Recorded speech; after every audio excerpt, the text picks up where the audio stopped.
I'm Jessica Ganawa, lecturer in international relations at Flinders University in Australia. And I'm joined today by Maxim, a professor of international relations at the National Aviation University in Kyiv. Thanks so much for joining me today, Maxim. You're welcome, Jessica. Within the last 48 hours, Putin declared a full Russian victory over Mariupol, and at the same time stated that Russian forces would not be going in to the steelworks where we believe that there are still Ukrainian defense forces and civilians. Subsequent to that, President Zelensky stated that whilst Russia was in control of large parts of Mariupol, there were still Ukrainian military forces that were holding out there and that were still defending.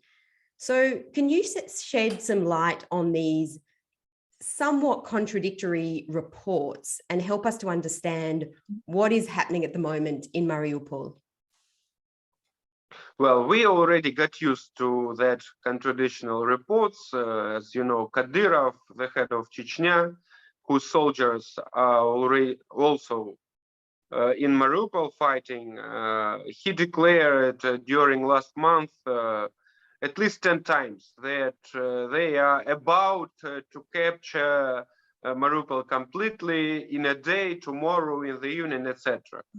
So as for yesterday, that declaration of Minister of Defense of Shoigu to Putin that we surrounded Azovstal and the city is clear from so-called Nazis, as they call our defense forces. It's again the next propaganda, as usually, propaganda statement. It's not true because just after they declared, after this video was shown, the representatives of Azov regiment sent video and published in their Telegram channel that they keep fighting even in the streets. So first, and there are still street fights not only on Azovstal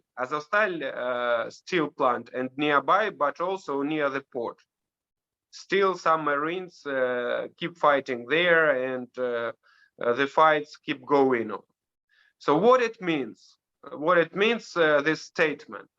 It means that they finally realized that until the 9th of May, as you know, it's Victory Day in Russia, they are not able to capture Azovstal steel plant, as the territory is huge. It's about 11 square kilometers, for you to know, and there are a lot of industrial buildings where it's possible to hide even tanks, and not talking about underground shelters, tunnels.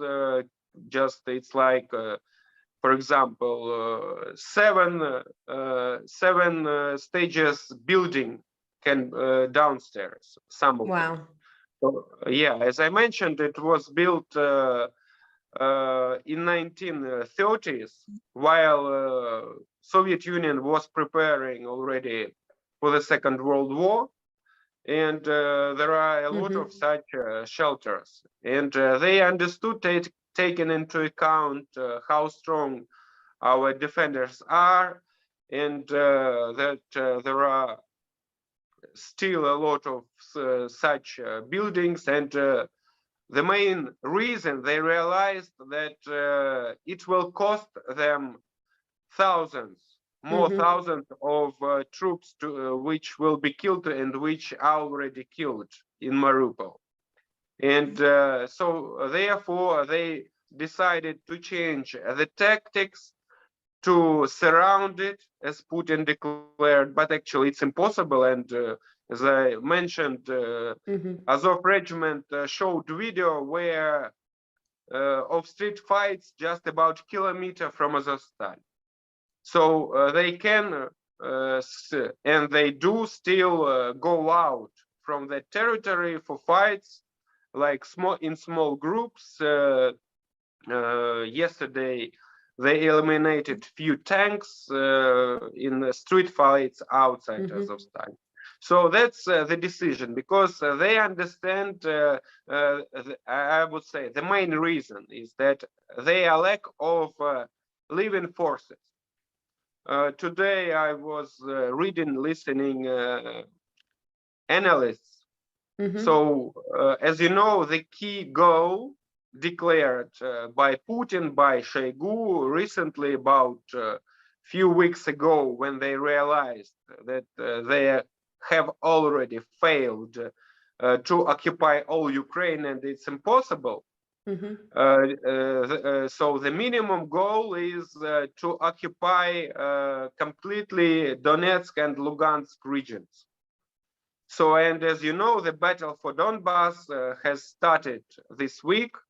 We discussed with you it, and as I understood, as I made myself the analysis, so it's very important, as you know, when you offense, I mean troops, you need about 3 times more people for it to be successful.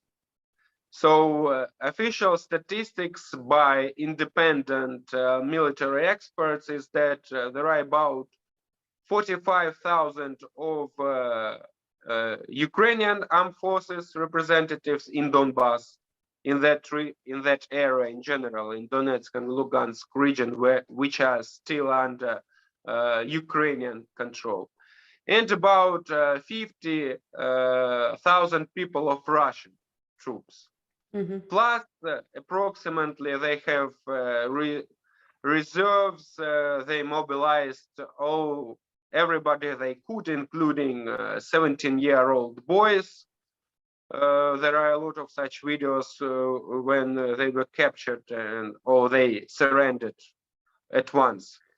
So still about 20,000. So in general, it's about 45,000 of Ukrainian armed forces against about 60,000 of Russian armed forces.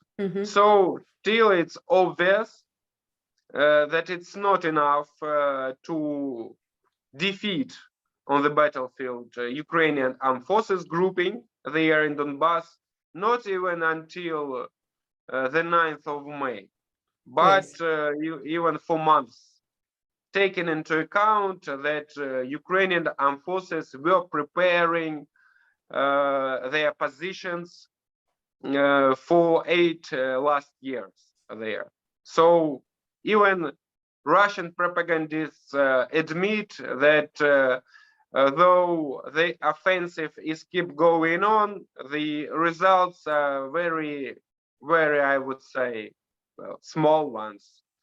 So just they managed to get into some small villages, just 2 of them, and one small town called Popasna. It's in Lugansk region, where still street fights keep going on.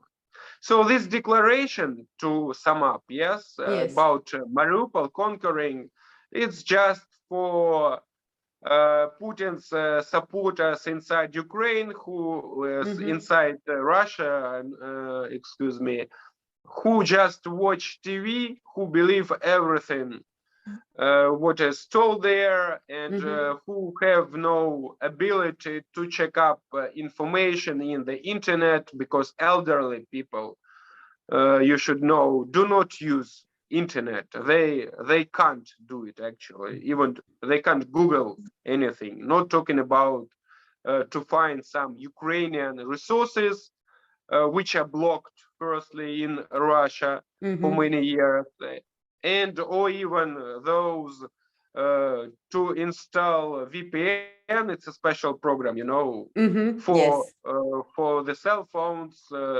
just to avoid these prohibitions.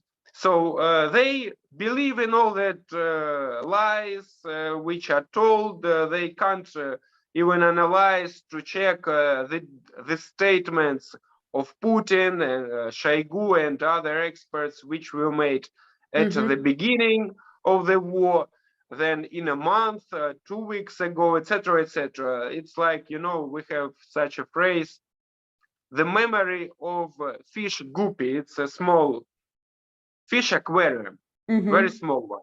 And they have a memory just for few hours. Then they forget everything. And it's like a mem already, guppy fish memory. And these people who watch Russian TV, these elderly people, Soviet people, they have such memory and they forget what was told yesterday. They keep believing what is told to them today. And tomorrow they forget about it again. Yeah, thanks for clarifying. So primarily a statement for a domestic audience, it seems, who are going to be more likely, to be conducive to believing the statement. Well, thanks so much for clarifying what's happening at the moment in Mariupol. It's gives us a lot of insight outside Ukraine. I guess maybe next episode, I'll explain you in a humanitarian situation, because it's also important.